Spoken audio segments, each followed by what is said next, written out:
Okay, ladies and gentlemen, I'm going to formally open the special meeting of council for Monday, September 27th at 7 o'clock. My name is Mike Little. I'm the mayor for the District of North Vancouver, so the pleasure falls to me to welcome everybody here to the meeting, both in person and virtually. This is a hybrid meeting taking place, and so some members of council, staff, and the public are in person here in the council chambers, and some are participating virtually. This is a relatively new technology for us, but we've had a couple of meetings under it and it's been working well so far. But please be patient with us if there are delays due to the technology. Council, there's an agenda that's been circulated. Are there any errors or omissions from the agenda as presented? So moved. Hearing none, it's been moved by Councillor Murray. Is there a seconder on the matter? Councillor Hanson, question. All those in favor? Contrary minded? Motion carries and the agenda is adopted.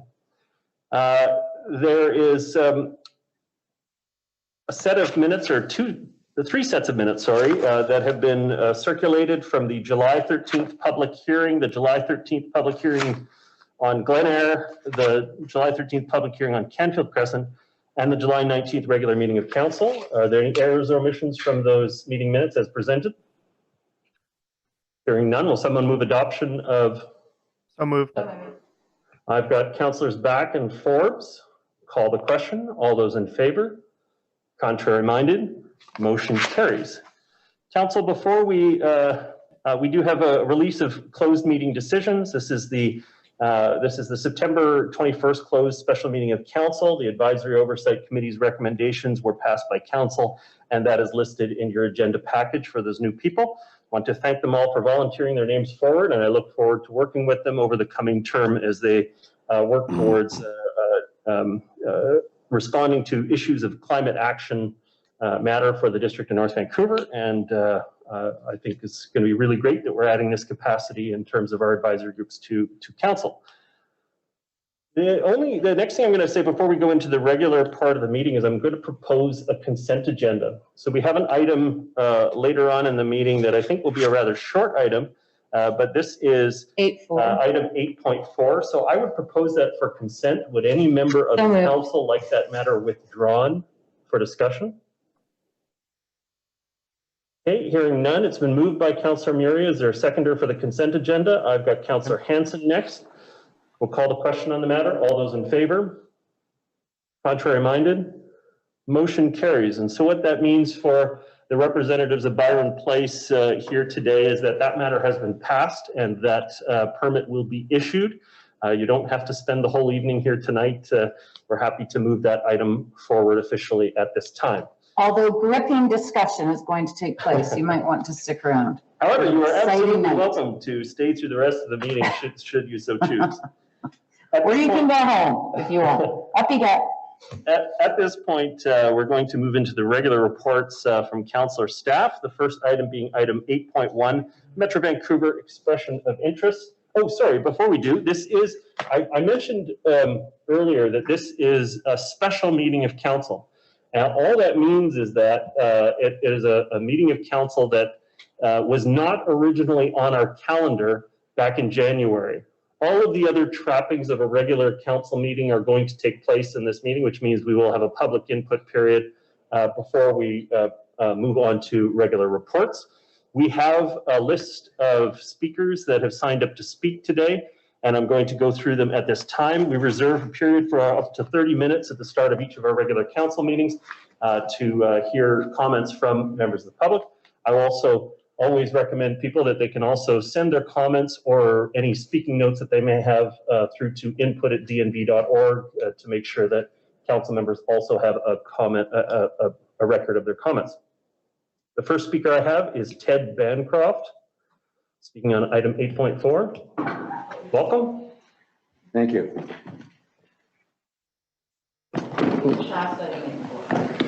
Which, sir? We just passed. So just to be clear, we did just pass item 8.4. I gather that. That's the Byron Road one. So I only wanted to say thank you very much. And I won't bother wasting your time or mine. There you go. Have a good evening. Thank you very much. Have a good evening. Bye-bye. The next speaker up is Peter Teven, 8.1. And he is here in the chamber.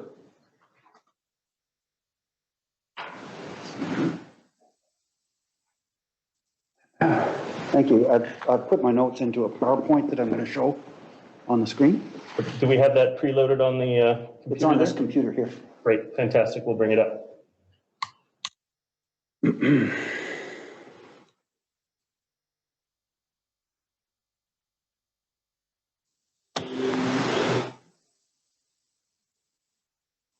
not sure.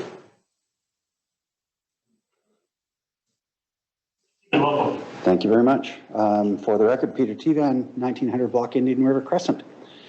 Again, I come before you just as a private citizen commenting on the proposal. And I just want to contextualize my questions that I'm going to ask. I had a very good conversation with staff today, Mr. Cairns. And I explained to him, look, here's where I come from. I don't demand answers to these questions. I'm asking questions that you, council, need to satisfy yourselves have been answered properly. So I don't expect direct responses. I hope that you see merit in the questions and pick them up yourselves and seek satisfaction on the answers. Some of them are natural for a citizen to ask, but so this is the first one. As you know, I've been very focused on the housing continuum over the years. And as we look at this proposal for a partnership with Metro Vancouver Housing, it wasn't clear to me from the report kind of which cell or box of the housing continuum this fits into. And sorry, Mr. Tevan, I'm going to pause you right there. I apologize for it. We're going to stop your time for just a second. I just want to make sure that the slide that Mr. Tevan has is going out on the feed. I don't see it on the side cameras. Make sure that that's up, because I think you're going to refer to it several times. So hold on just a moment, if I may.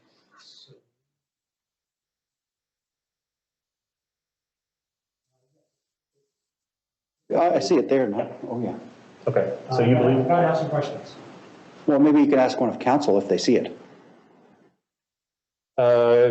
Councillor Bond, can you see it? No? Okay, so now we've switched the council feed. You can see it now? I can only see it in the council chambers one. I guess I can open that one up and maximize it, but it doesn't show up as a presentation. It just shows up as the speaking notes for council chambers. Unfortunately, because it's from our separate system. So if you just give me a moment here. So you know what to do, maybe he has to grab it from the screen. And then... Okay. Sorry about this. That's all right.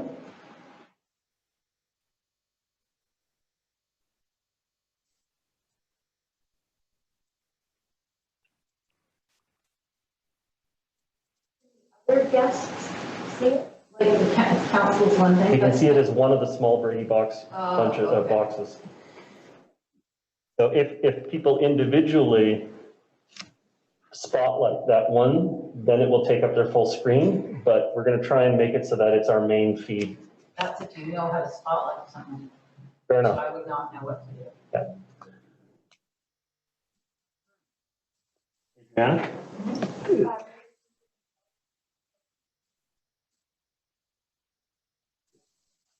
Yes, Mehdi, you can probably hear me. Sorry, everybody. We'll just, if we're taking the time to sort this out, Mehdi, if you're picking that up on the south screen, that should be the feed out to Zoom, and we'll see what that works out there. I acknowledge this is the first time we've done this since. I've got a report that people. Two systems. I've got a report that people can see it. Your Worship, we can see it, but we have no way of pinning it to make it bigger. Okay, but that may be the best it's going to be tonight. We'll confirm. So, Mehdi, are you looking at the south from the main? It'll be on two Brady box bunches, but it won't come up as taking over the screen. That's fine. That may be the limitation at this point. Can you reset Mr. Tevan's time, please? Okay. So just to be clear, so we don't have the ability to automatically take over everybody's screen and make it the presentation from this. If it was coming from someone else's computer through the virtual system, they could take it over to do it.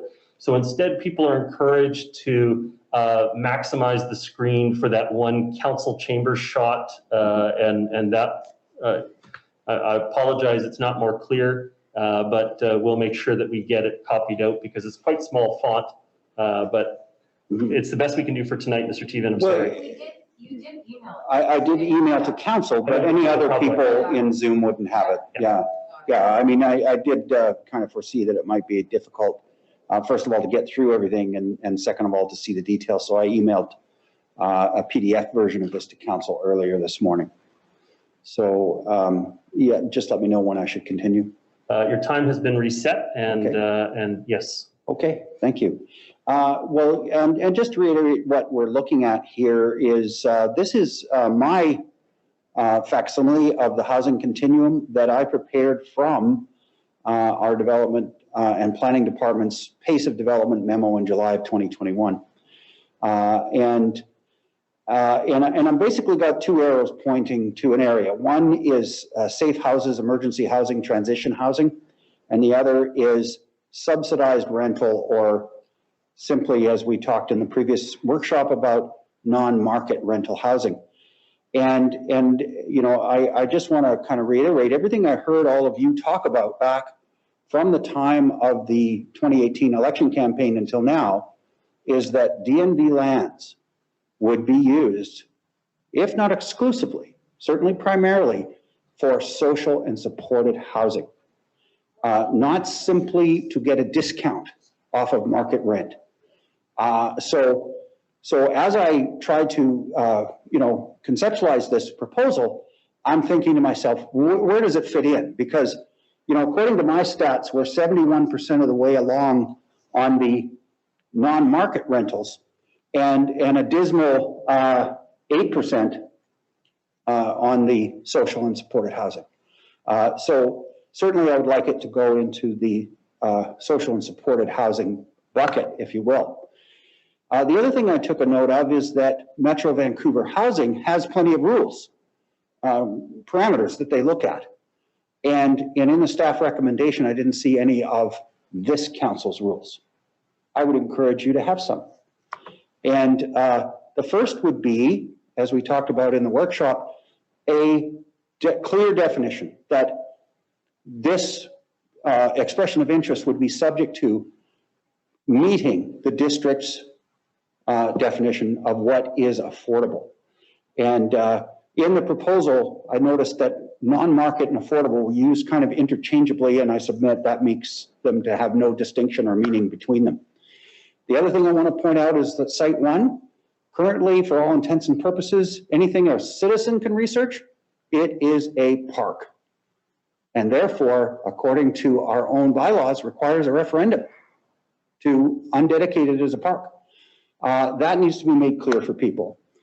The other thing I want to bring in is that several of the sites are very, very close. In this case, Site 1 is only 50 centimeters different in elevation and 800 meters from a chlorine plant. That is a concern. Also, ingress and egress along Riverside, that's a bike lane. So I also encourage you to retain title, not to transfer title.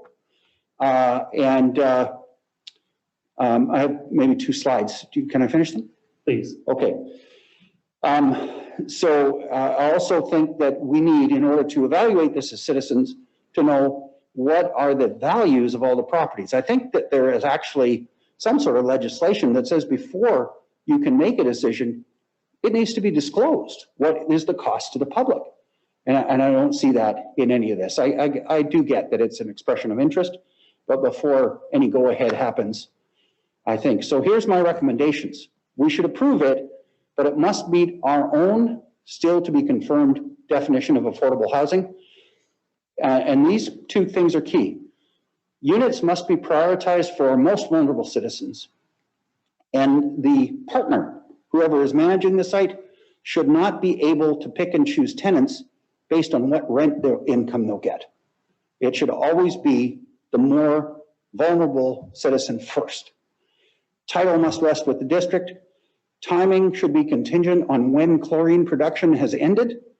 And if Site 1, I suggest you've got a great time for a referendum to clear the whole matter up, and that's October 2022. That concludes my input. Thank you. Thank you very much, Mr. Tevan. The next speaker I have is Imran Mitha, and I believe Imran Mitha is joining us virtually. So we'll try and make sure that Imran Mitha, can you hear me?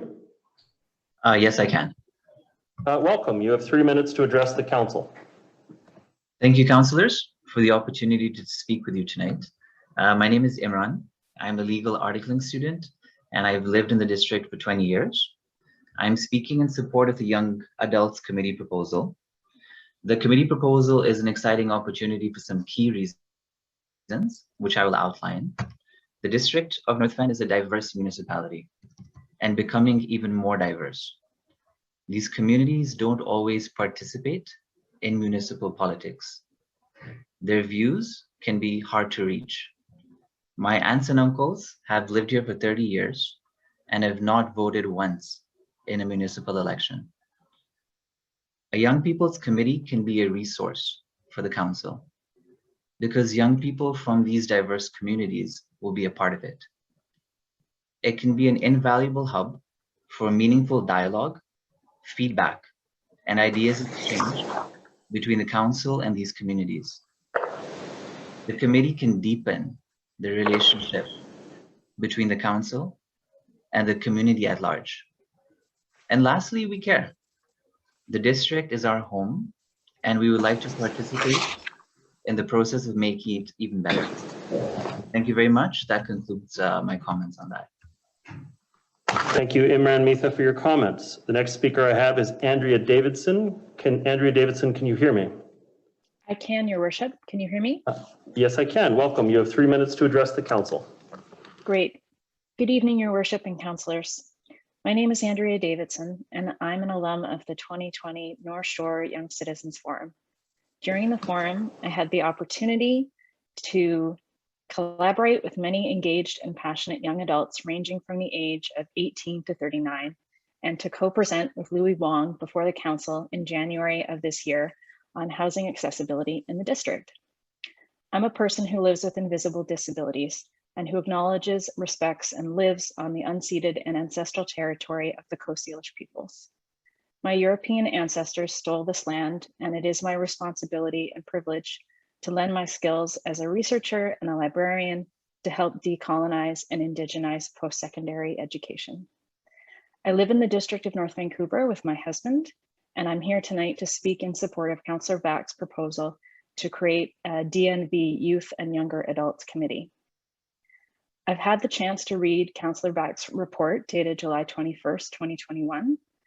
I support the proposal because it's nearly impossible to understand the unique, complex, and often intersectional barriers that young people face to participation in the local economy, to renting or purchasing an affordable home in the district, unless you speak to them directly. Giving young people an opportunity to directly advise council and staff will help young people like me feel like I belong in the district and that my contributions and my lived experience matter. Young people who feel heard and valued are more likely to reinvest their money, their time, and their expertise in bettering their community.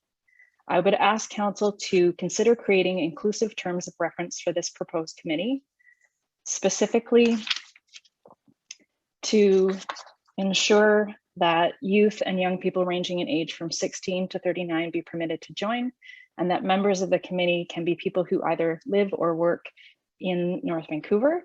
I realize that most council committees are made up of residents only, but North Vancouver is unique in that many people who work here can't afford to live here, and it's crucial for their voices to be heard.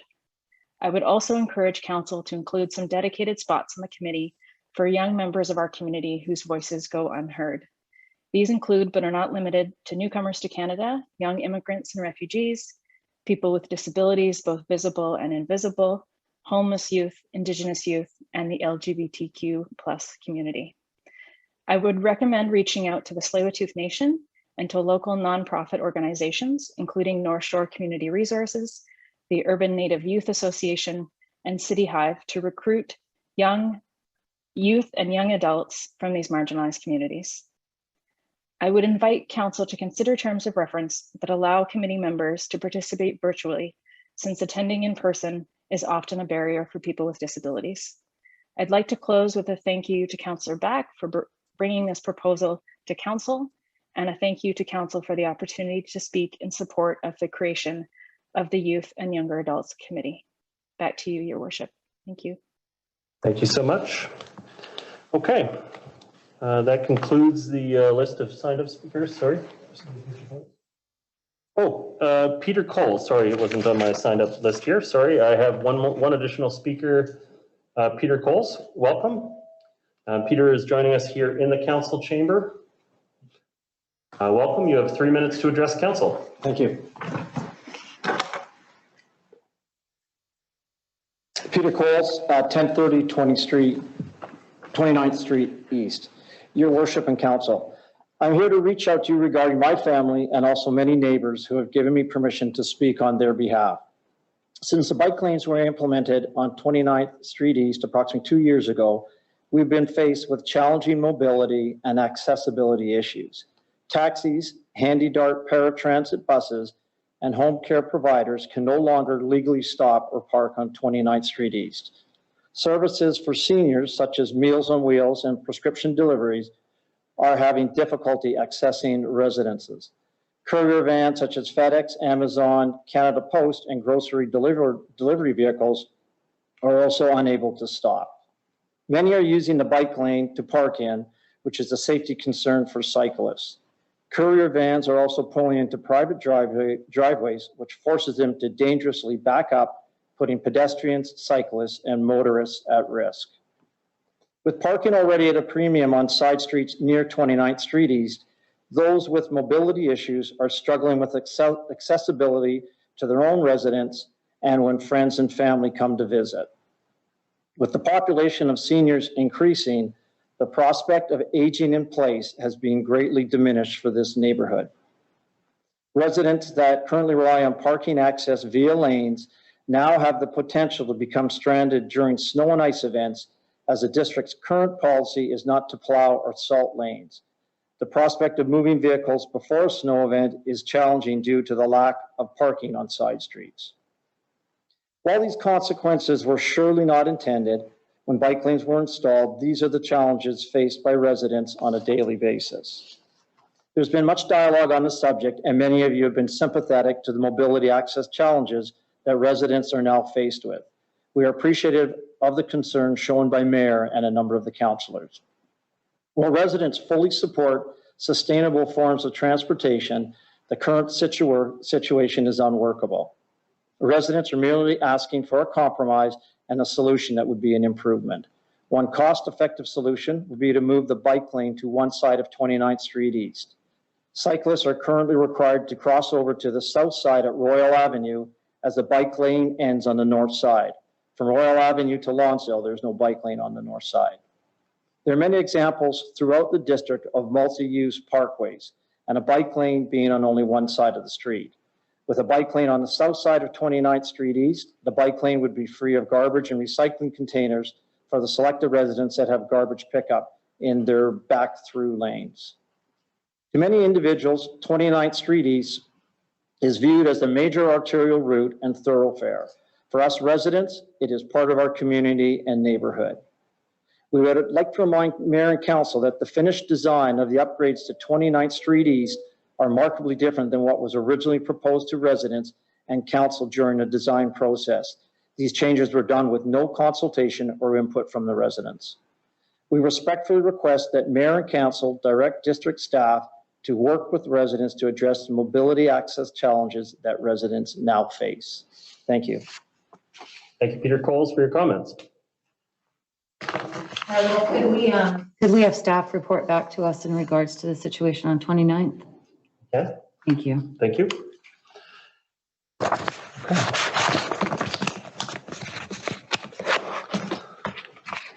Right. Now, returning back to the reports from council or staff. We now have item 8.1. This is the Metro Vancouver expression of interest on affordable housing and district-owned sites for consideration.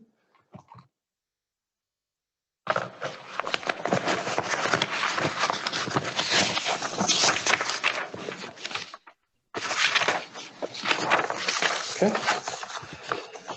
And so at this point, I'm going to go over to staff for their comments. Thank you, Your Worship. I just want to note that Mr. Cairns, community planner, is available to give a brief presentation for council. This is a recurring item coming back from the summer, where council asked for some additional information. Instead of laboriously going through our analysis and presenting the results, Mr. Cairns will provide a high-level overview presentation for council, after which we'd be happy to answer any questions. And just as a reminder, there is a bit of a timeline with this process. We would like, if council wishes to move forward with this particular grant opportunity, we'd like to be ready with a zoned piece of land for later this fall in order to increase the success for this application. So direction from council, therefore, would be very helpful for staff in fulfilling that need. Again, if council wishes to pursue this particular opportunity. Thank you, Your Worship. And I'll... Thank you, Mr. Milburn. Josh Cairns, can you hear me? Yes, I can. Welcome. Thank you. And can everyone see my screen now? Yes, I can. Perfect. All right.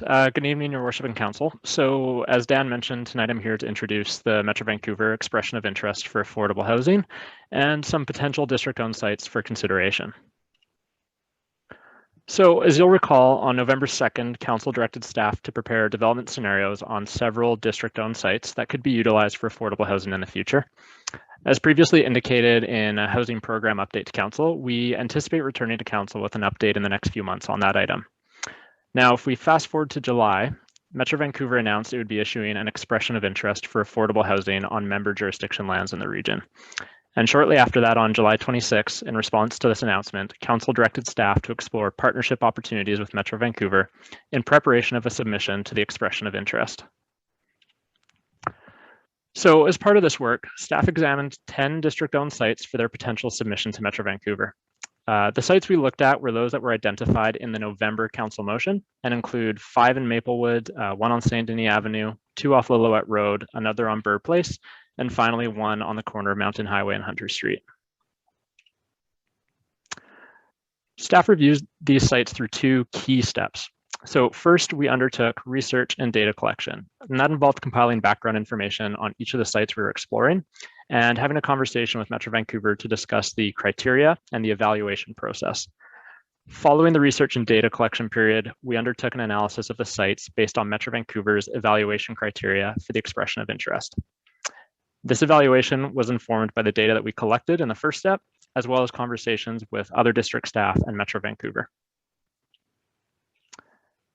And the evaluation criteria that Metro Vancouver will be using to assess submissions is shown here on the screen, and really can be grouped into 5 main categories. We have development readiness, which includes pre-zoning, development potential regarding the ability to provide the anticipated number of units on site, tenant livability, which is things like access to amenities and services, local government actions that can help support the project viability, and then finally, we have regional equity, where areas that are underserved by Metro Vancouver projects would be looked at more favorably. And as Dan mentioned, development readiness and specifically pre-zoning is of particular importance right now, and Metro Vancouver is strongly emphasizing that as a key consideration in their assessments. So based on staff's assessment using Metro Vancouver's evaluation criteria, several of the Maplewood sites tended to score the highest for their ability to support a wood frame project and the expected number of units. Their location in a town or village center with excellent walkability and access to transit. And finally, their location relative to other existing Metro Vancouver projects in the region. And sort of those shortlisted sites that scored well with Metro Vancouver's criteria, the 4 district-owned lots off Riverside Drive and the Maplewood Village Center were identified as potentially having the highest likelihood of succeeding in this round of the expression of interest. Not only did it score highly with Metro Vancouver's evaluation criteria, but it also benefits from some other district considerations as well. That would include things like the fact that a Metro Vancouver project would align very closely and would conform with the existing OCP designation, and it would align with the policies and directions contained in the Maplewood Village Center plan. Now, similar to several of the other district sites that were considered, the site does have trees. However, it is a previously disturbed area consisting mainly of second growth forest and trees such as cottonwoods. And whichever the district site chooses to proceed with, staff will be working closely with the applicant to mitigate tree loss by replanting them on site, And we'll also be having discussions internally about how we can effectively contribute to the urban forest more broadly in the area. So this work brings us to where we are today, with potential timing shown here. Pending council direction, staff are prepared to immediately begin work on rezoning a chosen site and submit an application to Metro Vancouver by the December 31st deadline. The rezoning process will provide an opportunity for us to address height and form of development considerations with the public and prepare bylaws that reflect that input. Should the site be selected by Metro Vancouver, we would still have control over considerations such as building design and affordability through future lease negotiations and permitting processes. And as you'll recall, that's similar to past projects we've undergone with BC Housing as an example. It is expected that Metro Vancouver would then evaluate submissions early in the new year, followed by additional studies. So in closing, what we're seeking tonight is direction from council to proceed with rezoning a district-owned site and submit it to Metro Vancouver by the December 31st deadline, and pursuing a partnership with Metro Vancouver Housing to really advance a project. And that would mark a really important implementation step as well of the recently approved OCP action plan. Thank you, and staff are here to answer any questions. Yeah, thank you very much. Just checking, I understood that we were going to have some representatives from Metro Vancouver online. I'm just checking over the list and I don't see a representative from Metro Vancouver. Oh, okay. As attendees, not panelists? As panelists, I think. If not, we can have them promoted. Well, I think it would be good to make sure, I think they must be attendees. We're going to make sure that they get moved onto the panel if we can. I believe Nelms is currently an attendee and I can add them over. But while we're waiting to move the Metro Vancouver staff over, including Commissioner Delbravoni, I'll just make the opening comments on the matter while we do that. I'll be moving a staff recommendation. One of my campaign promises in the last election was to get a project with Metro Vancouver Housing, and you know, so we in some regard we've missed out on the last couple of opportunities for intakes, but this was we have to clear the way and improve the chances that we're going to be able to. Oh, sorry, I've got Councillor Bond. You're seconding the matter. Seconding, thank you so much. And we have to some degree, clear the way to make it a high possibility that a project will come to the District of North Vancouver and that we will have this kind of partnered housing. We made a very distinct commitment that whenever District of North Vancouver land was involved, we would be going for deep dive subsidized housing in perpetuity. And I do believe that this project will advance those goals. There are obviously concerns about the treed nature of the property. We're going to have to talk to the community and the neighbors as we go through the project. I also have some concerns about a proposed height. We've left it very flexible with up to 6 stories. And it's true that this spot does dip down into a bit of a gully at one end of the property, but 6 stories could be quite imposing on the neighboring property. So I have some concerns about that, and I want to see how that massing looks on the site when we advance. But generally speaking, I think that this is a good location for this type of housing. It is close access to a couple of different bus routes. A couple blocks in either direction gets you onto routes that take you to different places. And it also has, it's likely that the Maplewood Elementary School at some point in the future would return to being a public school with regular service. And so then you would have additional schooling options right immediately in the area, but the walk up to Windsor is fairly short. The walk up to Seymour Heights, well, they'll probably be in a car, unfortunately, but there are a lot of services within this neighborhood that would help. The other thing that I'd like to see as this project goes forward, and I think it also aligns with Metro Vancouver's housing goals, is that this is a great opportunity for very accessible housing.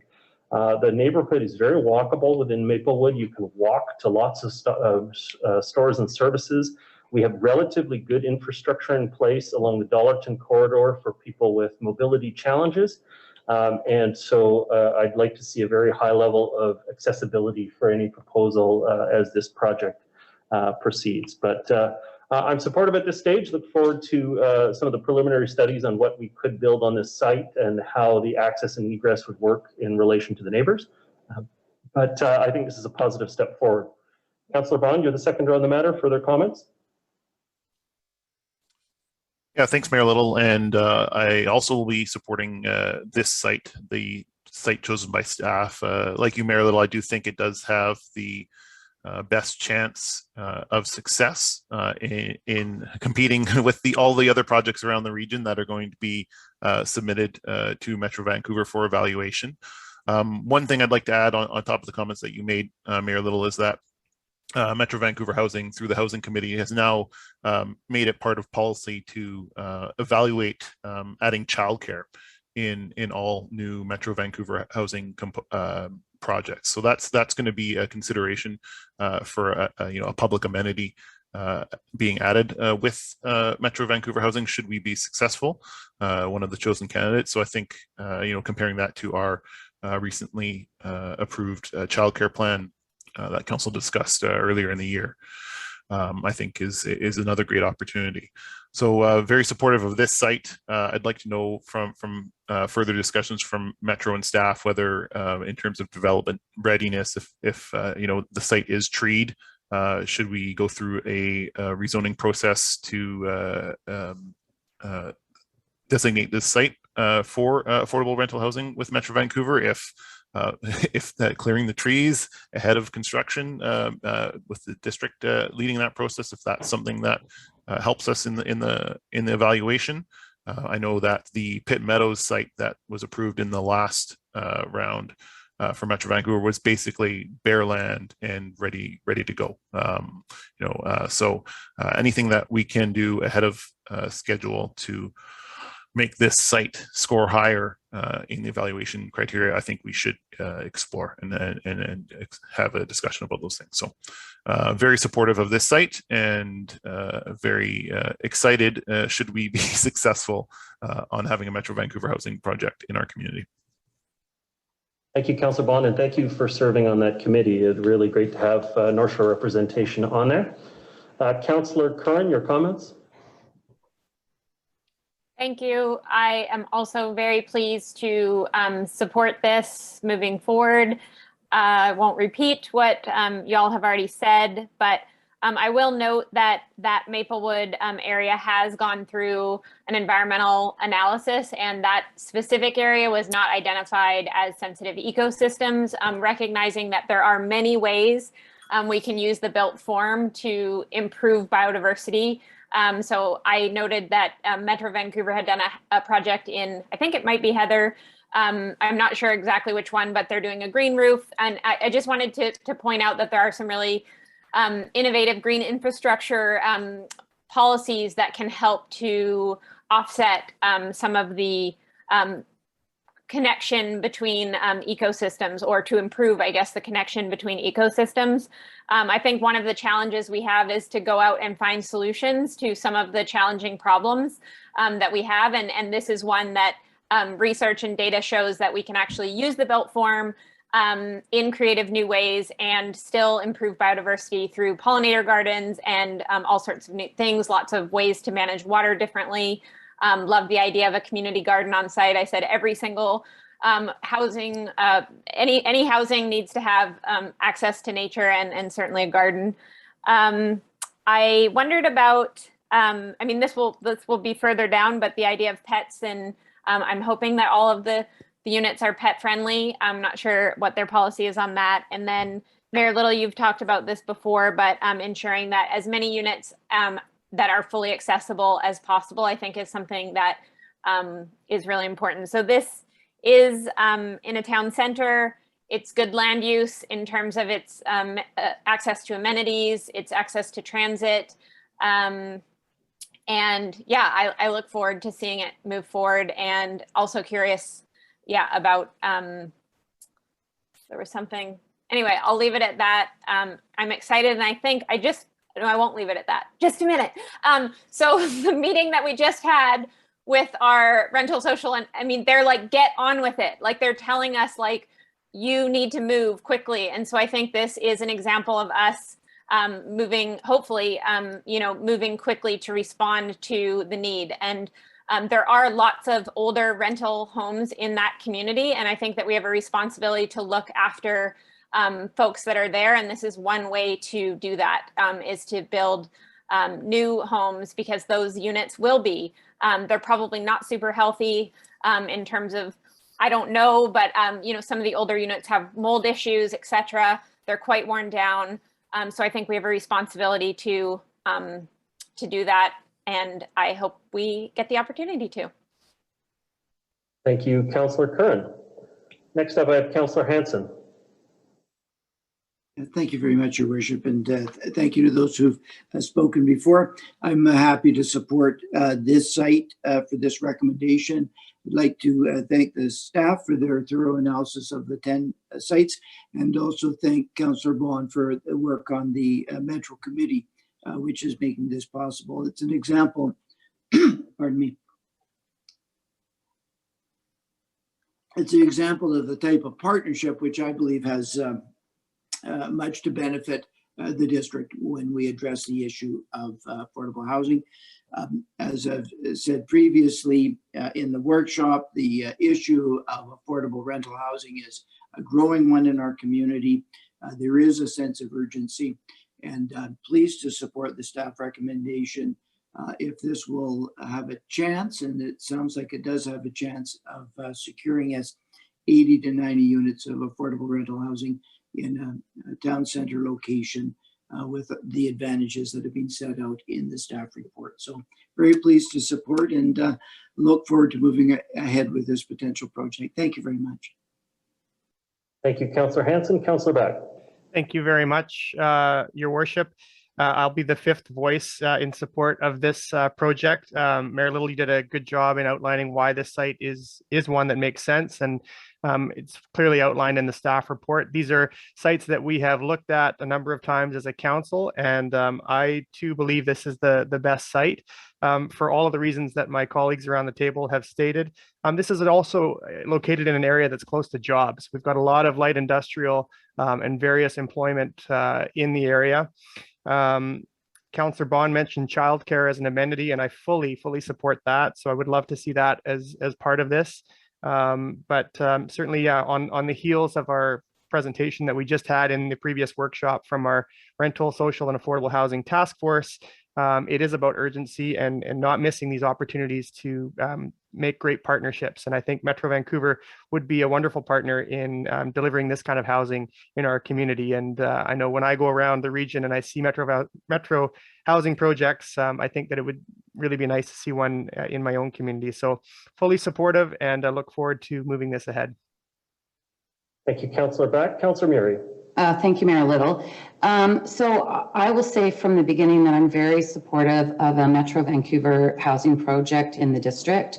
However, I'm not supportive of it at this site. This site is zoned, as Mr. Teven pointed out, Park Recreation and Open Space. It sits at the bottom of a hill on Riverside Drive in an extremely busy corridor, one that the district has not addressed yet for the current traffic volumes that are being fed from Old Dollarton Highway onto Mount Seymour Parkway. It's adjacent to an elementary school, Kenneth Gordon, and the widening of that corridor in order to accommodate the type of traffic that is going to come into this area is going to be a significant project to line up with the old Dollarton and Mount Seymour Parkway. It is treed and it is not serviced. You know, one thing that's changed, and this is not a town center, this is a village center. One thing that's changed in all of this since the OCP was adopted in 2011 is that the land that had been rezoned by previous councils on Mountain Highway, light industrial land, that was envisioned to move to Maplewood North Innovation District, the site located off Dollarton behind the old crab shack, for those of you that have that historical geography. Light industrial and jobs were supposed to come into that 40 acres. Now that land is sitting with the federal government to make a decision in regards to an addition to reserve with the Tsleil-Waututh Nation in partnership with Darwin Developments. And the district really and the community doesn't know the future of that land. We don't know what is going to be decided in regards to the federal government's decision, but also the decision in regards to what the Tsleil-Waututh's future is in regards to the needs of their community and how those needs are going to impact the surrounding community. And from the very beginning of any discussion about development in that area, traffic has been the #1 issue. In fact, traffic assessments based on previous iterations of development on that land failed. The bridge is over capacity already. So we need to be able to understand that whole Maplewood area. And my understanding with discussions at the council level was that we were going to be reviewing the Maplewood Plan. We need to be working with the Tsleil-Waututh and making sure that the sustainability of that area and what is going to be put on that area is done, it's connected. And making these decisions one-off so we can have a Metro Vancouver project in this area, I don't believe is the responsible way to go. I think we need there's a lot of work that needs to happen in that Maplewood area. Now, in saying that, we have other sites. And the 2 sites that always come first to me, and one is actually in a town center, is the fire hall site on Mountain Highway. We are building, and we've taken a considerable amount of trees down in this area to accommodate our new fire training center on Dollarton Highway, which is going to accommodate the fire hall on Mountain Highway, but it's also going to accommodate our fire training center on St. Denis. When those 2 facilities move, we have 2 excellent opportunities to create a Metro Vancouver housing project on 2 sites that are not trade, that are already serviced, that are flat, that are absolutely supported by local services and transit. I will tell you, and I'll come back. Thank you. Actually, you know what? Let me finish. I'll take my last 2 minutes. My 2 girls work at Stong's. They've been working there since the building opened, and the transit service just got cut on Riverside Drive. So now they've got to go to the Parkway. The transit service in the Seymour has been cut, and it's not growing. I think Mayor Little, you can confirm that.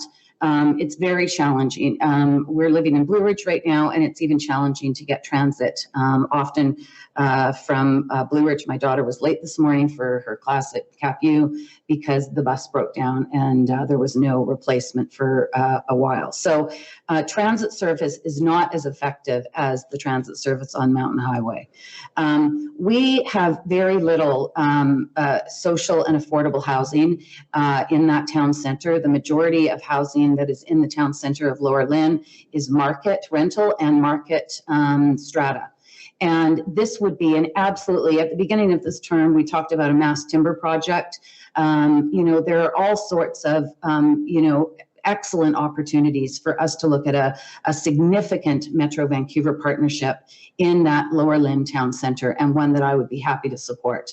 As well as using the Fire Rescue Training Center on St. Denis, another excellent opportunity with services that are already drawn into the site. It's a brownfield. Both sites are brownfields, and they both have good accessibility, although Lower Lynn obviously has better. And I know Mr. Stewart has also spoken about these 2 sites. So I just don't want us to get ahead of the game. We still have to go to a rezoning. It sounds like the majority of council wants to go in this direction. We still need to hear from the community about this idea. But I just think that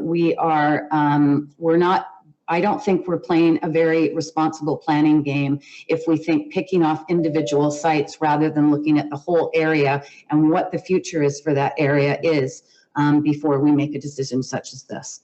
So I would like, if the motion is bifurcated, to support a Metro Vancouver project, which I am in favor of, but I will not be supporting this site to go to rezoning. We can do that. Councillor Forbes. Thank you, Your Worship. I have nothing left to say after Councillor Murray. She said just about everything that I was going to say and then some. I did want a clarification though, in the beginning in the report, it says in it says allow up to 6 stories. And then when you actually look at the description a little farther on of the sort of pros and cons, it says it's OCP designated residential level 6. Is that a misprint somewhere in there? Like, what is this actually designated as? Or is it parkland? Because we've had assembly and parkland mentioned as well. So could staff confirm the current designation? Mr. Milburn, zoning versus OCP designation? For zoning. Your worship, the property is zoned for park. It was a reflection of the historical open space use that had been on the property for many years. It is designated in the official community plan for the residential level 6. That's not a reference to the amount of stories, that's a reference to the density supported in the official community plan. And when staff recommended up to 6 stories, this was really to have an engaging conversation with the community about the height and the form and the density that might be appropriate for the site. We do know, of course, that Metro Vancouver has a funding model and would like to aim for a certain amount of units so that it's efficient from an operational point of view. So that's part of the consideration. But of course, the local consideration will really be driving this. What would council like to see in terms of the density and height based on the input we would hear from the public through the zoning consultation process? So really by saying up to 6 stories, this is to allow the conversation to occur. Then we'll be coming back with more information to council if that is council's direction to send us away with tonight. But to be clear, this is currently zoned as a park, but it is not a dedicated by referendum park. Is that correct? That's correct. It is not dedicated park by subdivision, by DCC contribution, by referendum. It is land that council can remove from park and change to a housing use without having to go through that referendum process mentioned earlier by a member of the public. However, our zoning process is needed, and a zoning process would involve community engagement and consultation, including engagement around the height that's appropriate for this property. Thank you, Mr. Milburn. The floor is still yours, Councillor Forbes. Thank you. I just when I saw this report, I went back and kind of reflected on the amount of complaints we've had from people in automobiles as well as cyclists along Riverside, and how in order to protect the bicyclists, we put up the illuminators there, and it's a narrow road. And there was concern about kids coming out from that school ground onto that road too. So I think the community is kind of spoken in the sense that they obviously don't want any more done down there until we deal with the infrastructure down there. That seems to be the important thing to the people that are currently living in that area. I do support having Metro Vancouver as a partner. I very much would like to deal with them. But given that we haven't done anything with the infrastructure down there, and that, as Councillor Murray said, we don't know what's happening yet with those 40 acres, I feel that this proposal is coming not because we want it, but because it fits in, well, some of us, not because some of us want it, but because it fits into a timeline, into Metro's timeline, and also into Metro's size. And I'm quite frankly more concerned about our timeline, the District of North Van's timeline, and what we want to develop on land. So until there's better infrastructure down in that area, I don't think we can load on another 80 or 90 units into there. And so I don't approve it going forward on that basis, but I would love to work with Metro Vancouver on, as Councillor Murray also said, the fire site. I mean, it's already brownfield, both of them are already brownfield, they're already serviced. I mean, it's, you know, that to me, and it's right in the one is right in a community center, close to transportation. The new Fibs exchange will all be in there. A big new supermarket, and you know, that seems to me to be the logical place to put it. So I'm hoping we can go forward with something down there rather than here. Thank you. Okay, thank you, Councillor Forbes. Councillor Curran. Thanks. I just had a couple of questions for staff. The OCP did designate a large area of park space around that area, and I understand it would go through a process, but was just to confirm that that was envisioned to actually be some of the forested area sort of be cleared in order to have more of an open passive park, or what was envisioned there? I did go through the Maplewood Plan today, and I wondered if staff could speak to that briefly. Milburn. Thank you, Your Worship. This site was envisioned to be the interface between the village center and the open space and park space to the north and to the east. And it was envisioned in the Maplewood Plan that the council approved that there would be some recreation improvements. This would really be a combination park. There would be some recreation, but also a lot of open space preservation. It was just conceptually laid out in that plan. The actual detailed design was not complete as part of that plan, but conceptually this is an interface property, a property that would need to integrate and flow into that natural space very effectively. And we feel that this type of use, a Metro Vancouver project, would be potentially a very good project to create that interface from the town center if it was designed in a way, as you say, that integrated well with the adjacent park space and allowed those residents to enjoy that really important amenity, which will see enhancement over time in terms of improved access and recreation services. So yes, the lands to the north and to the east are anticipated to be preserved and enhanced. I also should mention lands a little farther to the east from the park space are envisioned for some preservation. So is there some enhancements we can do to ensure that those areas meet the biodiversity needs as well? So it's really, there's a number of different objectives here, both recreational as well as heritage, as well as ecological preservation and enhancement. Thank you for that clarification. And just some clarification, the temporary use permit that was issued to Dykoff Nurseries down the street, is that for how many single family lots? Those were zoned single family lots, correct? How many single family lots are they currently occupying? My recollection is around 4 to 5. I don't have the exact number in front of me. It's a temporary use, though, that council has provided for that particular use. Ultimately, the use would depend upon council's intention for the use of that property.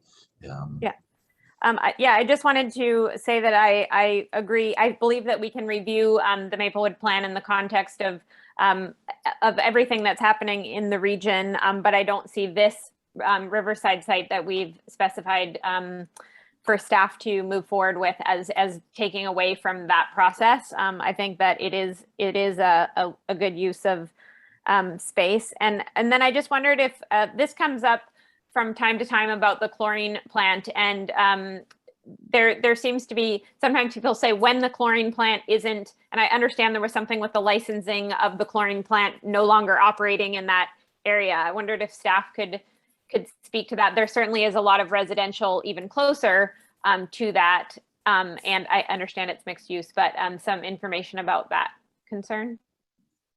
Thank you, Worship. I know Mr. Cairns was speaking to the member from the public who had expressed concerns earlier.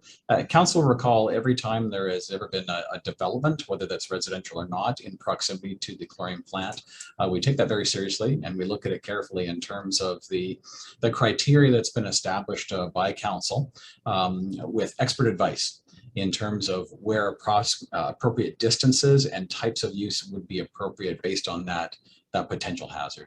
And so this would be no different. We would be looking for that expert advice, and this is a piece of land that is outside of the threshold that had been established previously. So it would be an acceptable use based on our knowledge of the site. I'm not sure if Mr. Cairns has any other comments to add based on the length of the chlorine plant and when it's anticipated to be removed. I just don't have that date off the top of my head. Yeah, I have nothing to add, Dan, beyond the comments you listed there, and just noting that the risk contour threshold for the chlorine plant do kind of follow Old Dollarton Road, so the site is located beyond that.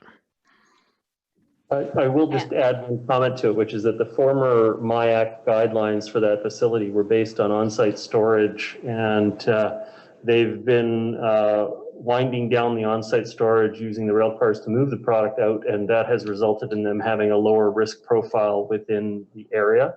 Obviously, the next big change would be if they discontinued the production of chlorine on the site, but they have already been reducing the risk contours in that area due to less chlorine being stored in the facility and more of it moved through the rail system out of the space.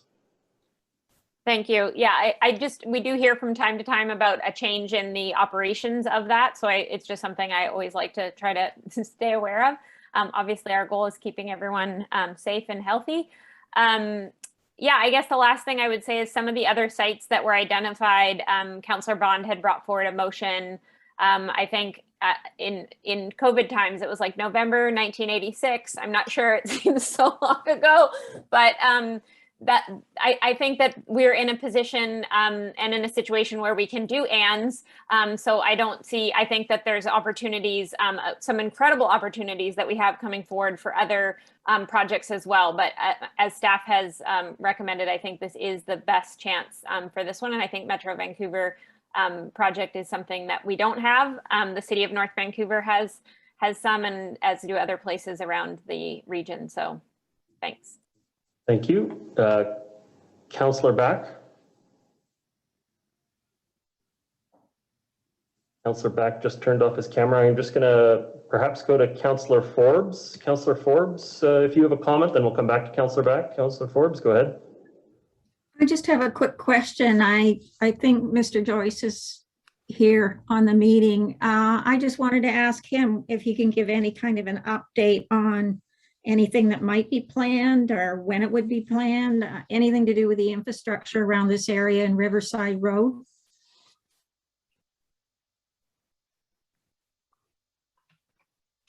Mr. Joyce, or is it a representative from engineer, or Mr. Milburn, can you address that? Through your worship, I'm on the line as well, Mr. Joyce. Yeah, go ahead. Council's aware FIBS exchange is proceeding.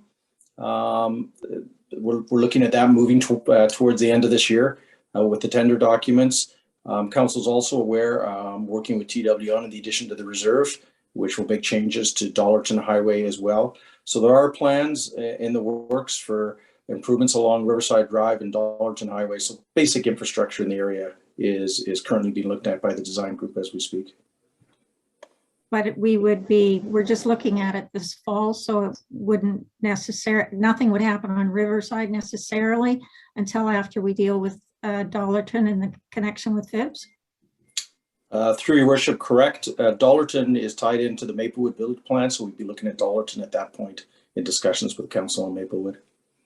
So we're probably a year off. I mean, we are certainly, I would think we would be looking at Riverside in the sense of how it functions with the changes on Dollarton, but are we looking maybe a year out before something might actually happen on Riverside? Through your worship, most certainly. Not trying to pin you down. Yeah, no, I recognize, Councillor. Most certainly a year out. There is some discussion around council about the intent, I would say, of Riverside, 2-lane, 4-lane, and the makeup of that road, whether it's a high street. So those are conversations certainly staff will need to have with council in the future of Maplewood. Great. Thank you very much, Mr. Joyce. Thank you, Councillor Forbes. Mr. Stewart, did you have a comment? No, Your Worship, I just was going to comment that council, for a variety of reasons, has identified improvements that need to be made to Riverside.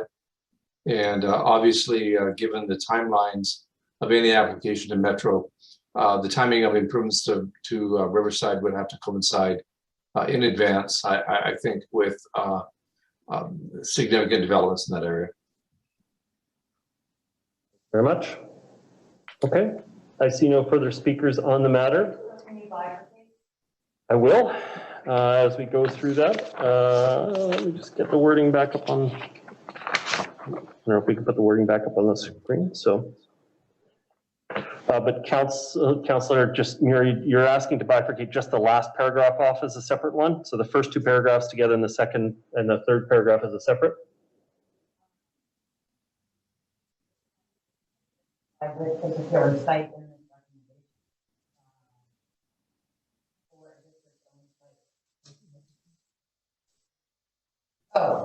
Sorry, it doesn't actually identify this particular site in this recommendation. So I just want to just add that the district is supportive of a Metro Vancouver project as added in the beginning, and then I'll vote in favor of that. And then, is this identifying the Riverside site? Yeah. It is the highest ranked site, and in the report, it recognizes it as the highest ranked site. Okay, so I'll just vote against that, but just add that the district supports the Metro Vancouver housing project. Okay, well, I want to be clear with the clerk about what we would need to do that. I think that it's understood that you're not supportive of this proposed site as being one of the ones considered. Right. But that's not actually what we're being asked to vote on. So I'm going to put it through as is. And then obviously we'd have to have separate discussions about the suitability of the site as we would go through a rezoning process potentially for that. Do you want me to vote against it then? You can either vote against the entire thing, or you can vote for this. And then when we come to select the site and identify the site publicly, then you can have a different view. So this is coming back again. Mr. Milburn, can you comment on the matter? Thank you, Worship. If the desire is to have a motion that just simply expresses a desire to work with Metro Vancouver in partnership for future projects, that could be one statement. And then secondarily, I believe council, the majority of council wishes to identify a site, which would mean identifying site 1 in the various recommendations you have before you tonight. The specific site wasn't mentioned in the recommendation, as we were, of course, leaving that up to council to provide direction as to which site was preferred. Based on the conversation, what I'm hearing is that site 1 seems to have the majority support, and that would maybe the appropriate one then to vote on to consider. But in advance of that, if council wishes to consider a motion simply to work in partnership with Metro Vancouver on the development of Metro Vancouver housing in the district, that would be a separate motion that I think council could consider and address the issue that Councillor has raised. Mayor Little, I have to say that this recommendation is very confusing, and the way that it was written in this report with all of those options included the report, and the report was written on September 14th, led one to believe that we were going to have a debate about each of those sites. And now it's being suggested that this is the site that is being chosen, except it doesn't give any recommendation here, except to say that staff are directed to initiate a district-led rezoning process for a district-owned site. Like, you know, this is why these things sort of go around and around and around and around. Councillor, what I'm going to do is I'm going to, there is a recommendation on the floor. It's been moved and seconded, and I'm happy to do a follow-up motion that specifically addresses the issue of the recommended #1 site after we've voted on this matter. And what I will be recommending for that motion is that the council explore the Maplewood Riverside property as being the project that we're putting forward. And so when you vote against that, then you're expressing that concern. There is a motion that has been moved and is seconded on the floor. I have two members of council and Mr. Stewart that want to comment. Mr. Stewart, do you have a concern about how I've raised that? Your Worship, I just want to be very plain speaking about this. The fact of the matter is we're up against the deadline in applying to be included in the Metro program. And if we take an extended amount of time to decide on this site or other sites, it's likely we'll not be able to meet that deadline. So I just want to be really clear here, Council, and I'm sorry I'm not putting a gun to your head or anything like that, but the fact of the matter is if we debate endlessly about which of the sites we're going to choose, which doesn't preclude us including Hunter or the fire training site for future applications. But right now we're under a bit of a timeline to identify a site to include in Metro's program for the next, what I call a tranche of applications. And we've already missed one. And if we miss another one, it might not be a couple of years before we have another opportunity to apply. So I'm just being really plain about that, and Mr. Milburn might be able to comment more than me. I mean, he's more intimate with these processes, but I'm just very concerned that we might miss an opportunity as we debate the suitability of Let this me site. be very clear, Mr. Stewart. I intend to immediately go to a motion on the Riverside site. There's no delaying here. This is going to be discussed in about 30 seconds. Councillor Forbes, you've already spoken 2 times. Councillor Bond, you can speak a second time. I would just prefer to simplify the process and amend the motion on the floor instead of in the second sentence. Instead of saying the selected site, just make it very clear that it's the Riverside site.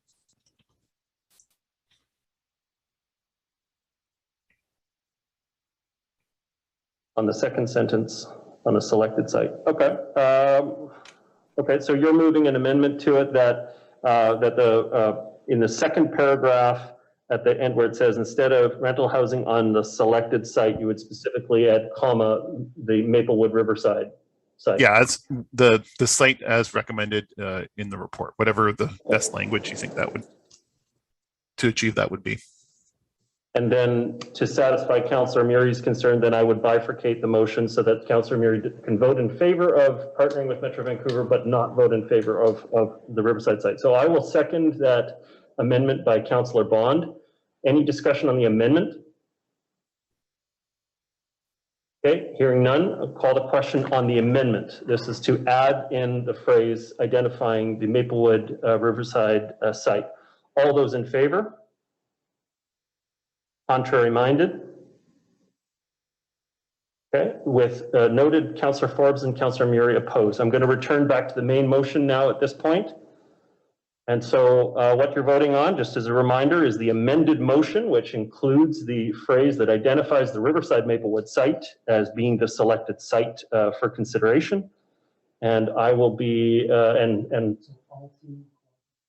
we're going to bifurcate the motion at the request of Councillor Murray. And so what I will be doing is I'm just going to do paragraph by paragraph. That's how I'll bifurcate it on the different and statements, okay? So on statement 1, that staff are directed to initiate a district-led rezoning process for a district-owned site that would allow up to 6 affordable housing development, 6-story affordable housing development, and to seek public input. That question is now on the floor. All those in favor? Yay. Contrary minded? Motion carries with Councillor Forbes opposed. On the second statement, and that our staff are directed to explore a partnership opportunity with Metro Vancouver Housing for affordable rental housing on the selected site, the Maplewood Riverside site. I will call the question on that. All those in favor? Yeah. Contrary minded? The matter passes with Councillors Forbes and Murray opposed. On the last paragraph, and that actions are undertaken to support project viability, including waiving typical permit fees and applicable development cost charges, contributions to some related offsite costs, supporting review of possible property tax exemptions, expediting development approvals, reviewing parking requirements, and leasing the land at a nominal rate. I will call a question on that. All those in favor? Yeah. Contrary minded? Motion carries with Councillor Forbes opposed. You want to, sorry, Councillor Forbes, that might have been a delay in the screen. That's your vote, is opposed?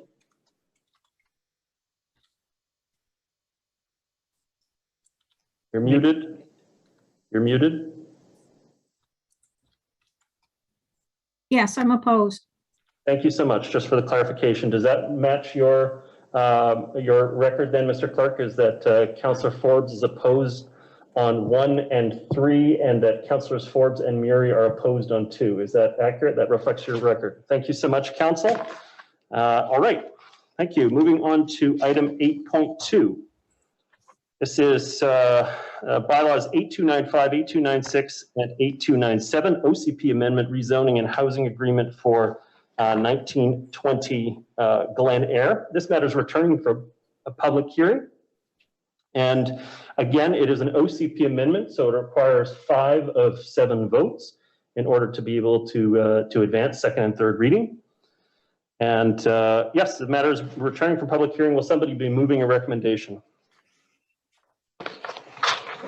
Your Worship, I just want to interject. We had a discussion on agenda management earlier on today. We do have Metro here. I believe that's waiting to make their presentation. I'm just wondering if you want to move to that as opposed to the land matter. But that's at council's discretion, but I just wanted to bring that to your attention. We have people waiting for all of the items, I'm afraid. But you're right. We did keep Metro Vancouver representatives quite late just the other day. I'm willing to vary the agenda, council. I'm looking, is there anyone concerned about varying the agenda? Hearing no objection, then I'm going to be moving this is the addenda. I believe we have it listed as item 8.4, neighborhood response to variant to development. Nope, sorry. 4.1, delegation. Okay, so this is the 4.1 late delegation addition. Do you need this formally, do we need to formally welcome a delegation at this point, since it was a late delegation, or do we go straight to hearing their input? Okay, so this was an addenda, but it has been accepted as approved. And so at this point, we have Ms. Cheryl Nelms, General Manager Project Delivery for Metro Vancouver, joining us virtually. We also have Jerry Dobrevoni, the Commissioner for Metro Vancouver. Welcome to both of you. I'm glad, Mr. Dobrevoni, that you were here for a discussion about housing. I think you hear that there's a very strong commitment from the District Council to partner with Metro Vancouver on a project going forward. Fortuitous for us to have you holding on the line. Thank you very much, Your Worship and members of council. Yes, I have been listening and I've been taking notes and I appreciate it. It was good discussion. Good evening. Before we start, I'd like to begin in a good way by acknowledging the respective and shared territories of the 10 First Nations in this region, particularly the Tsleil-Waututh and the Squamish Nations. And given that we're all online and in different parts of the region, we would also like to acknowledge all the other First Nations on whose territories we're located and wish to thank them as well for making this meeting possible. Well, thank you very much. I'm joined by Cheryl Nelms, as I said, who is the General Manager of Project Delivery at Metro Vancouver. And tonight we wanted to give you an overview of and an update on the North Shore Wastewater Treatment Plant. So as you'll recall, the Metro Vancouver liquid waste system, we have 4 areas, separate areas, 5 sewage treatment plants. The largest 2 are Anasis and Iona. They carry about 80% of the liquid waste, 40% each, and the remaining 20% is in the 3 remaining liquid waste treatment plants. Lionsgate is the existing plant to be replaced by the North Shore Wastewater Treatment Plant. Next slide. So it's a very large project and a very exciting project. Because we're looking to upgrade from primary treatment to tertiary treatment. And there's growing concern, not only growing population in the North Shore, but also growing concern around the level of treatment and the impact it has on the marine environment and the marine ecosystem. We recently had a presentation or a demonstration at the P&E. We had thousands and thousands of people come through our displays at the P&E. And related to liquid waste, we received about 5 times the amount of input, 5 to 1, stressing that their number 1 top of mind concern around liquid waste was the impact on the ecological and environmental impacts of our liquid waste treatment plants. So there's strong support in the community for upgrading, as you've heard and as you know, for upgrading our plants to tertiary treatment. And now I'll turn it over to Cheryl to talk a little bit more in detail about the plant and where we are in this update. Cheryl? Yeah, thanks, Jerry. Through the chair, this program that Jerry's just mentioned really comprises 3 key projects, and we'll walk through 2 of them, the wastewater treatment plant and the conveyance project today. The third element is the design and decommissioning. When we look at the aerial for the area, just to orient the council, Lionsgate Bridge is here on the west side. This is the existing plant that's just beside the Lionsgate Bridge. You can see the outfall that goes into Burrard Inlet. And the new plant is over here on right at the corner of West First Avenue and Phillips Avenue. And that's what we call the North Shore Treatment Plant project. And from there, there's we call the conveyance project, which is effectively 2 7-foot diameter pipes that are going along this alignment, this pink alignment, to a new pump station that's right underneath the Lionsgate treatment plant. So this just gives you the context of the program of work from an aerial perspective. And I'll walk you through the treatment plant first. And this is just an aerial, just looking in at some of the construction stage here. We're just building out this digester. This is on the west side of the plant. And this is built as a conical structure. You can see the formwork in here. It's a really complicated piece of work and lots of rebar put in place. And I'll walk you through some of we have a drone video to sort of show what that looks like right now, because as construction has progressed. When we get this plant at the end, it's going to have some fantastic features. It's going to have, it's going to move us from primary treatment to tertiary, which is going beyond our regulatory requirement of secondary, but it's getting us that tertiary treatment that we know will be coming down the line from a regulatory perspective soon, and is a much needed requirement for the quality of effluent that we're looking into to put into our water systems. There is going to be a pretty modern looking building that you'll see. So it looks more like an office type of facility than just a basic concrete bunker type of structure. It's just based on that there was early planning to be able to do this with a lot of community input with neighbors and businesses in the area, and it'll be constructed to LEED. There's a public plaza as part of the amenity and a district energy system with the goal of reducing greenhouse gas emissions in the area, or for the project and for the local area and its development with Lonsdale Energy. So why tertiary? Jerry just walked through the key elements from a public perspective in terms of their level of interest, and it has the highest concern from our liquid waste portfolio. We're really looking at that as a need to be able to reduce those harmful pollutants that go into our habitat, our aquatic habitat, and impact salmon, our salmon killer whales, and other aspects, and effectively the oxygen that's taking up that oxygen that's needed for those species. In terms of where we're at in terms of the project, it is a complex project, and I'll walk you through a drone video that we have. But this orangey sort of shaded area is the project site. It's approximately 8 acres. It's a very tight site. It's a small site relative to what would traditionally be housing a wastewater treatment plant. Usually they're spread out, have lots more land available to be able to build out on. It is close to the waterfront. That's normal for a wastewater treatment plant, just basically due to the need for proximity for an outfall system and an existing distribution system that this is connecting to. But being close to the waterfront and being in British Columbia with our seismic standards as they are, it does make there be complications for meeting the geotechnical requirements for a site like this, and with some elements being post-disaster requirement ready. There was an aggressive schedule on this project from the beginning, and which created some challenges for the contractor to be able to meet, although they were in the contract that they had signed up for. When we took a look at the guts of this building, it is very complicated.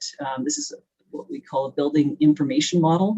So it's developed in the early phases of design and carried through the design to help also through construction for the different disciplines across engineering and architectural to be working together.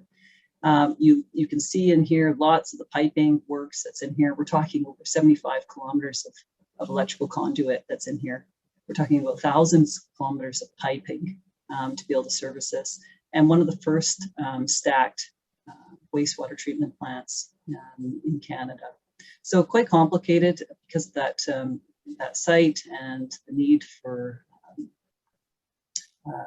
tertiary and secondary treatment for this type of aspects of it. And I think I'll just move on to the drone video and walk you through it. If you like construction, you'll like this drone video, I think. And I'll just stop sharing and move to that as we go through. Just bear with me.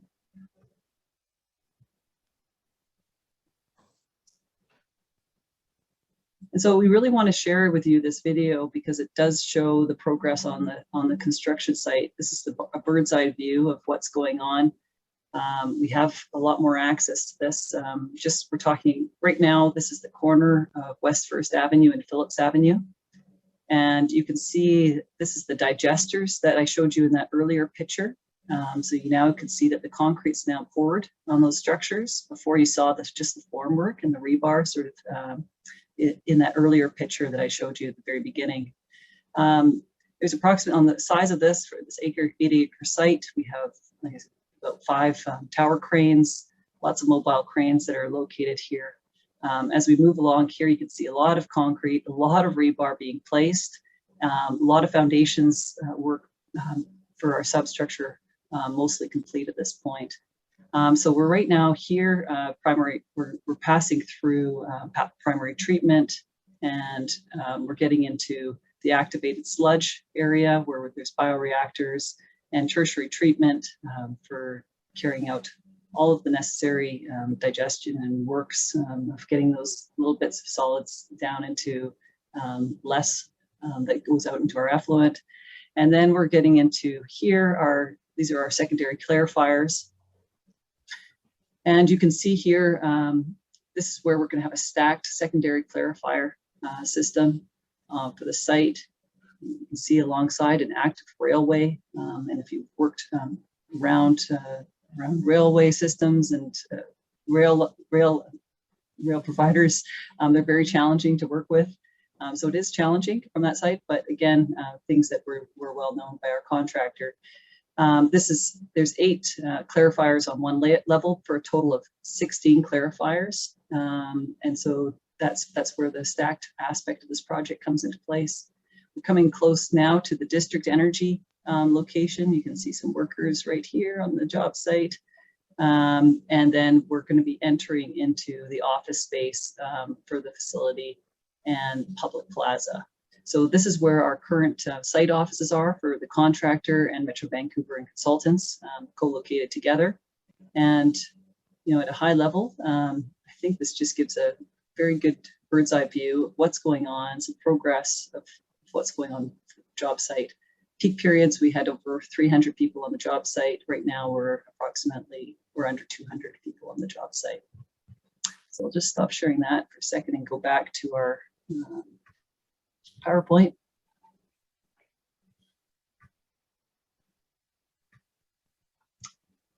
So very good progress in general on the treatment plant for a complicated project, but still it is behind schedule. We know that that there has been challenges with that contractor with respect to schedule and delivery. On the conveyance side of the program of work, this project has been on schedule. Has been working out very well. This is a picture of a completed pump station that lies right below the Lionsgate Bridge. So you can see the piers of the Lionsgate Bridge right here on the part of the picture, the green roof. And there, there's a big substructure underneath this plant. So there's a lot below the surface here that you can't see, but that works that were required to build this pump station. An interesting aspect about this project that has been very successful, specifically for the conveyance project, has been the addition in our procurement requirements for requirement of number of hours for hiring members of the Squamish Nation. That has been very successful. There was 2 components to that procurement requirement for the contractor. One was on employment hours, and the other aspect was employment for apprenticeship hours.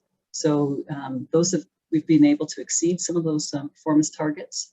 And so that has been a very successful piece of this program and this specific project that we're taking lessons learned to apply onto other projects. Current work there's more work that's happening along First Avenue. You'll see, when we can carry out these projects in our member municipalities, we do recognize significant impacts to the public, to businesses, the noise, the traffic. These are things that we really do care about. We've been working alongside the DMP staff to be able to mitigate as much as possible. But there's also just an aspect of reality of the project that some of this noise and traffic will happen as anticipated in the planning process. But one of the benefits coming out of this is there will be another greenway that will be alongside here, bike paths, lighting enhancement along for this alignment, which will improve safety for pedestrians and cars that will be traveling along that alignment. Upcoming work, lots of work still to continue on both the plant project. You know, as I mentioned, we are behind schedule on that project based on the contractor's low productivity rates. For some of the specific actions that would be of interest, we're preparing to pave First Street over the next few months, and then we're finalizing that commissioning of the pump station. And work is continuing on the outfall for that piping work that you would have seen in that with that pinky purple line on that from that aerial. And like I said, construction of the plant continues. So I'll pass it back over to Jerry and let him wrap up our presentation to give you an update on this project. Thanks, Cheryl. So just in summary, as you've heard, I mean, it's a very large project. It's a very complex project, and it's a difficult project to construct. And the contractor is definitely having difficulties. As you know, the project is significantly behind schedule and over budget, and we're working hard to try to resolve the issues with the contractor, and those negotiations, discussions continue. We're happy to come back and provide updates. We've committed to update the board monthly, and we're happy to come back either at your request or when we have significant changes to report back on. So with that, we're happy to answer any questions, and thank you for your time. Thank you, Commissioner. Thank you, GM Nelms. I'll be moving receipt of the delegation. Is there a second for that? Councillor Murray. Okay, just my own comments on the matter. I sit on the Liquid Waste Committee for Metro Vancouver. These are incredibly complex projects. And the way we've done them in the past is no longer acceptable. The primary removal of solids, the very minimal efforts to treat the outfall are not acceptable anymore. And so we've made a commitment as a society to build a more complex process, one that will have less detrimental effect to the ecological environment in the area, but it does mean that it's a very complex facility to construct and also adapt to the old system through this conveyance project that has to take place. In the end, I think that the benefits will be clear. It will both permit, it'll accommodate future development in the community with that capacity for liquid wastewater treatment in the process, and also will minimize the environmental impact of the outfall from our sewage. As I look forward to the completion of the project. I get that this is going to be a closed facility in the sense that it's not open air like Anasis, where when you're driving over the Patello Bridge, or sorry, on the east-west connector there, it opens your eyes, that's for sure. Because sometimes there is a smell. This is a closed facility and should not have that same kind of impact. So I'm, similar to, I believe it's Kelowna is another one that has a fully closed space in it. So this is the modern way to build these facilities, and it all has the lowest environmental impact that we can make it, considering it's handling the waste for a massive amount of the population. So I don't envy the challenges you're going to have working through the completion of the project. Some of those challenges are great, but I just want to let you know that we are supportive of the project and look forward to seeing it through to its completion. Councillor Miriam? Thank you, Mayor Little, and thank you, Mr. Dubrovoni and Ms. Nelms, for the presentation. I'm the district's rep on the board for Metro Vancouver, and we have obviously periodic updates in regards to all of our projects. Certainly this one is a challenging one, as Mr. Dubrovoni has pointed out. I think we are in very good hands. It's helpful when your CAO and your obviously your project delivery team are engineers and understand the complexities and the challenges behind some of these projects. I'm sure the team is also looking forward to the completion of this project, and we're grateful to the board for the support that they gave to the district's position in regards to adding the tertiary later in this project. And when Mr. Dubrovoni came on board as CAO, he was supportive of that, and staff were supportive of that. And for that, we're grateful that we were able to add that addition to the project at that time. So I just have full confidence in how this project is being handled. Thanks again for your presentation. And I think it's very helpful for the community to have periodic updates being brought to councils just to give everybody an opportunity to know where the project is. We drive by it. It's right in the middle of our community. We see it all the time. I would also add, we've had very few complaints from the local residents. I have checked with the local community association in Norgate. We have had, unfortunately, some situations where, we do everything we can to be able to mitigate the sound, but on a project like this, it is, very challenging. And we know that through our infrastructure projects as well, but staff have been very responsive. Obviously, we can't address all of those situations all of the time, but staff have done their very best to be able to communicate with any resident that is finding it difficult to deal with the noise and try to mitigate that to the best of their ability. But really, I've had very, very few calls in regards to complaints. And so thank you again to the project team for being so responsive to the ones that have come in. And we look forward to it coming to completion. And we also look forward to the next update that Mr. Dubrovoni will be able to give us. And thank you very much to Ms. Nelms. Thank you. Next speaker I have is Councillor Bond, followed by Councillors Forbes and Curran. Councillor Bond. Thank you, Mayor Little. I think one point that was mentioned was along with the complexity of this project and the site constraints and this being a new type of structure being built here in Metro Vancouver. I'm wondering what changes Metro Vancouver has made within their own or thoughts towards changes around procurement strategy, around the internal controls, level of supervision and oversight that Metro Vancouver staff have on a project like this. This is a large project. It's over $1 billion, but there is a much larger project coming up in Metro Vancouver with the Iona wastewater treatment plant, which is likely to be an order of magnitude more expensive than this one. And so, looking forward to that. I think it would be useful for councils, not just ours, but those around the region and the member municipalities or the member jurisdictions of Metro Vancouver to understand what changes, what proactive things Metro is doing right now to ensure that on the next project that we're a lot closer, either by using a different procurement method to keep things closer on schedule and on budget, especially on a project of such a large scale. Great. Well, thank you very much. Through the chair, you touched on a number of the things that we've been doing.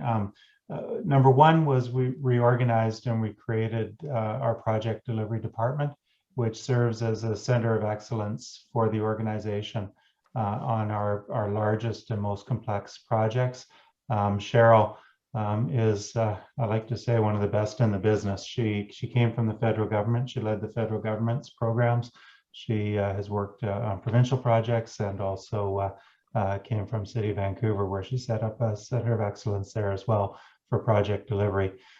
We report directly to a Metro committee, the Finance and Intergov Committee, and have regular milestone meetings and project gateway decisions. So there's in our project delivery framework, there's specific thresholds and decision points that come on all of these projects.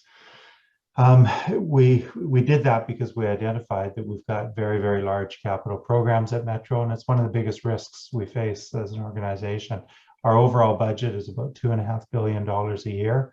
$1.5 billion of that is our capital works, and they're very large projects, as you said. They span many, many years, and so it's critical that we continue to look at the most effective ways of delivering them. One thing that's come as a part of COVID and part of our economic development strategy that we're moving forward with region-wide is looking at how we can break up some of these very large projects into a way that the local industry can compete more effectively on them. You know, there was a thinking, I like to say, over the years, you know, the pendulum swings back and forth, and there was a thinking, you know, a decade or so ago that we bundle these up into very, very large projects, get economies of scale. But we've also seen with those very, very large projects that there's the potential for very large problem as well and risk. And in fact, the international market is quite concerned about taking on that kind of risk now. So you're not really getting those best pricing. But if we can break up the projects so that local companies are better suited to compete for them and have maximized the local benefits from that spend, I think we're all a lot better off. So that's part of our work now. And also partnerships. I talked about just the local construction industry, but also partnerships with First Nations. You heard Cheryl mention, you know, the many partnerships with Squamish, as we're looking at Iona, partnership with Musqueam, as we're looking at work on the Coquitlam watershed, partnering with First Nations there. So it is part of our mantra now as we look at our major projects. How can we partner with not only the local community, but also First Nations? So with that, and Cheryl, anything that I left out that you want to cover? Covered a lot there, Jerry. I think the added piece that we could add is that on the governance piece is absolutely critical. We have to have the right team, both our consultant team, that's our owner's advisory team, but also our own team, and then there's the governance. And so one piece that Jerry hasn't mentioned is that we've got an expert advisory panel now on deck, and it is sort of the cream of the crop who we would talk to on big infrastructure projects who've delivered these over the last 30 years for across the country and have been involved in these some of the problematic projects or the good projects that have happened for our projects. And that's a group that I have direct access to and that I meet monthly with, and in some cases on an even more regular basis to seek advice and even participate on our project. For in this case, for the North Shore Wastewater Treatment Plant program, we have one of the expert panel members who is an ex-GM of Kiewit. He's on our expert advisory panel, but is also helping us on the costing aspect of one of our projects. That's great to hear, and it is quite comforting to notice that Metro Vancouver is learning and adapting to the situation as it comes up. We've had a similar kind of expert advisory panel for a long time. It was formerly known as the Community Monitoring and Advisory Committee, CMAC, which helped interface with some of the major Metro Vancouver projects in the District North Vancouver, specifically Capilano water main project.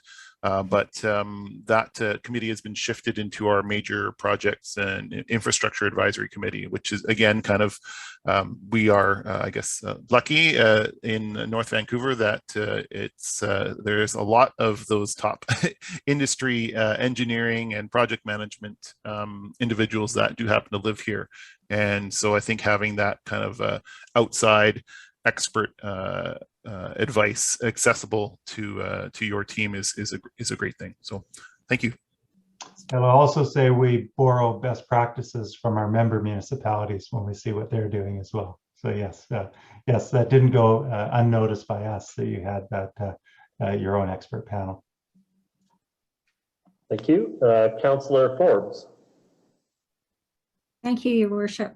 Thank you for the presentation. Really appreciate it and getting updated on it. I know it's been difficult. The cost and the budget and timing has been extremely difficult. So it's good to hear, as Councillor Bond just said, that there are some changes that have been made so that you're more adaptable the next time. I just wanted to say thank you for doing tertiary. I became aware of that about 4 years ago through Save Our Shores, through the Stream Keepers, and was stunned to find out how our old system was working. So I was proactive in pushing as much as I could in the citizenry here to understand what changing that to tertiary meant, and ran on that, as a matter of fact, in the election, that's what my stance was. So I just want to really thank you that the environment is much better off, the people are much better off, the marine life is going to be healthier now, less particulates going into the bay. The orcas are going to be happier. The air quality of the air for the people to breathe is going to be better. So I just really want to thank you for doing that. I appreciate it very much. And I know it wasn't a cheap project to take on, because I campaigned on Victoria's project and where that came in. So a little bit different, but I just really want to thank you on behalf of an awful lot of the citizens that you went to tertiary. So thank you very much. Thank you, very kind words. It's one of those examples, I think, where we see sometimes where the public's ahead of us and we have to catch up. And that was a good example. Thank you. Councillor Curran, please. Thanks for the update. Yes, tertiary was certainly the way to go. I remember that coming up, and we did have lots of folks in our community that were strong advocates for that. So thanks to them for pushing that through. Just want to talk for a brief moment about this is something an architect shared with me, just sort of looking at how we've built our systems, and he said we've built everything to discharge into nature somewhere, whether it's pollution into the air, pollution into the water. And so waste certainly is one of those things. We've created these systems that discharge into nature somewhere. And then obviously the cumulative impacts from that are not something that we can do forever. So, and these projects have become so big, as we found. And so as we look to the future of energy, it's localized, it's community energy, it's obviously renewable. So is there a way to go in a completely different direction? I mean, living buildings now are buildings so that all waste is managed on site. Nothing gets discharged into the environment. I know that there's going to be a place where we're in between this, going perhaps backwards and forwards. But I mean, do you see the future of this region going smaller in terms of waste and energy? And I guess I also just had a question generally about, are we maximizing the energy recovery? I think the city of North Vancouver is going to be beneficiary of some energy from here. But yeah, just that looking to the future. And I'm sure as I see all that big concrete and everything, I just think, is this really the way forward? That's it. No, thank you for that question through the chair. It's an excellent point, and the short answer is yes, that we are transitioning to doing work very differently. It's also a gradual transition. And you're quite right that historically we even captured surface water and put it into pipes and built pipes instead of streams and created a much more of an engineered environment, and certainly we're moving very, very strongly in a different direction now. In terms of stormwater, we're looking at green infrastructure projects. How do we get as much of that water into the ground as we can, allowing the ground to filter it and purify it and do it more naturally? Now that depends on what parts of the region. There's some parts of the region where that can work very effectively. There's some parts on the North Shore where there's a lack of soil. It's quite rocky, and there isn't the ability to have the ground and the soil filter. There's also some lower elevation areas that are marshy and are not able to receive the water. But certainly we're looking at different ways of using much more natural systems. In terms of waste, we're looking at waste as a resource now. And so we talked about district energy, taking the heat out of our system. Just so you know, our whole sewer system throughout the region has enough heat to heat over 700 high-rise towers. It could reduce greenhouse gases by over 275,000 tons per year. So we're looking, the board has passed a policy to say, look, let's make that heat available, not just in the North Shore, but all throughout the region for other partners that are interested in building district energy. So we're looking at using that a lot more. Methane gas at the Lulu Island treatment plant. Now we've partnered with Fortis. They're scrubbing the gas and putting it back into the Fortis system as renewable natural gas. We also have a research project where we're able to convert biosolids into a bio-crude, and then a partnership with Parkland Refineries who refine the bio-crude into a biodiesel fuel. So able to convert the biosolids into a biodiesel. And now we're just trying to bring that up to scale. We're able to do it in the laboratory on the bench, and we're trying to bring it up to scale right now. In the absence of that, we use biosolids. 98% of them are used beneficially. We're currently reclaiming an old rock quarry gravel pit in the valley that's using biosolids to bring back green and growth. So the last unfortunate piece, I would say, is it is a slow transition.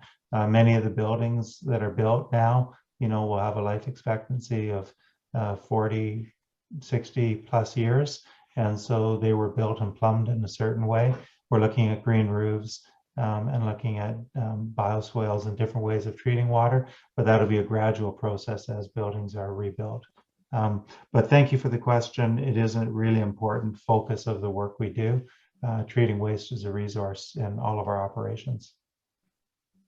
Thank you. And what will the capacity be when this is, like, I didn't know that the largest, I think, is Chicago's 1.44 billion gallons a day. What, I'm wondering, I mean, I know the last plant was built in 1961. So like, what are we imagining the future of volume of waste being for the North Shore treatment? So I'll let Cheryl answer the volume number. One of the things we are doing is using this transition as a way of dealing with growth. As we take more and more of the stormwater out of the system, as we have more water efficient features, as we look at other techniques, then we can reduce the flow per capita into the system.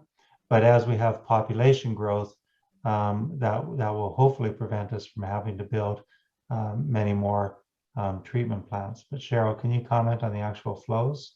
Sure. We design in two ways, like for two types of flows. We have average wet weather flow rate, which is 320 megaliters per day. That's effectively that, and that is the higher part that we are at with this new treatment plant will be our average dry weather flow, which is at 130 megaliters per day. So that is high. It's allowing for greater population size and growth in the area, even given the conservation opportunities that we have in our developments, in our actions, and our behaviors. We still need to be able to prepare for that population growth increase. So in our budget process next year, next year, in our budget process for next year, which is in October, so next month, we have two initiatives there related to linking our budget to conservation. One is to continue, having the higher peak water charge in the summertime and continuing to escalate that.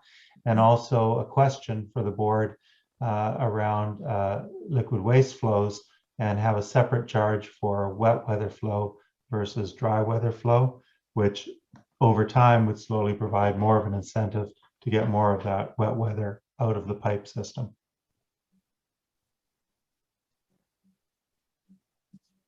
Okay, thank you very much. And just for people who don't get that reference, there are still portions of the Lower Mainland where storm is combined with sanitary. And so that's not really the case for the District of North Vancouver, but some municipalities in the Lower Mainland still have a combined system. And so we're treating water that is largely runoff and rainwater and as well as sanitary, which we obviously want to disincentivize over time. Thank you very much for your presentation, Council. We have the delegation has been moved and seconded. We'll call the question on receipt. All those in favor? Contrary minded? Motion carries. Thank you very much for the update. We always appreciate the communications back and forth with the municipality. And sorry we kept you again so long, but it's an important topic, and I'm glad we had a chance to catch up on the matter. Thank you very much. Thank you.